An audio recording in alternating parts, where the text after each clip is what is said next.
Salut, c'est Trado. Voilà ma vidéo de mise à jour pour Indice parisien. Nouvelle séance avec une énorme volatilité puisque, comme l'a annoncé l'avalement baissier d'hier, on a visité des plus bas, puisque nous sommes au plus bas de la séance, allé chercher 2890. Sans doute que la cassure des 3000 a entraîné des ventes stop, de ceux qui avaient mis des ordres de clôture de position en cas d'enfoncement des 3000.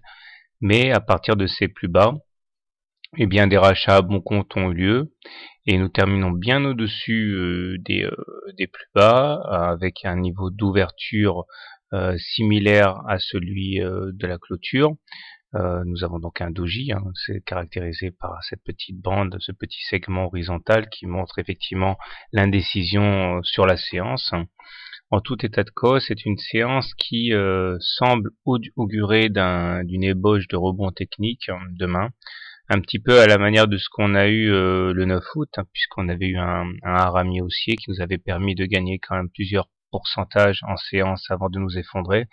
Donc je pense que demain on est parti pour aller tester la moyenne mobile à cette séance ici, mais celle-ci ne sera pas facile à franchir puisqu'elle épouse d'ailleurs le haut du segment noir ici sur les 3150, 3200, et pour les passer à la hausse, il va falloir sans doute cravacher et être à l'abri d'une mauvaise news parce que il faut pas en douter, il y a des ordres de vente qui traînent sur les 3180, 3200, et tous ceux qui voient une pérennisation de la baisse sont sans doute aux aguets pour entrer short, et nous avons donc un parfait endroit pour une embuscade.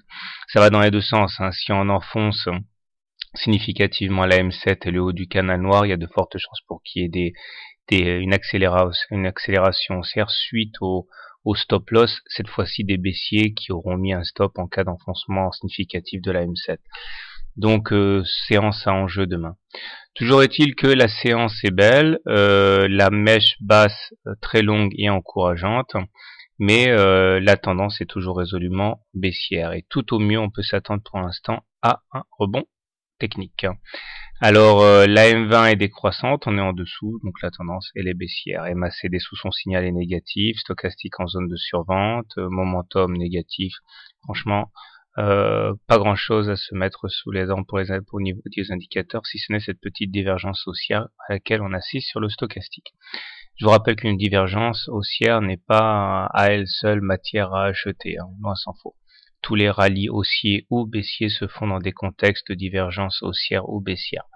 Voilà, bonne soirée, bon trade et à demain.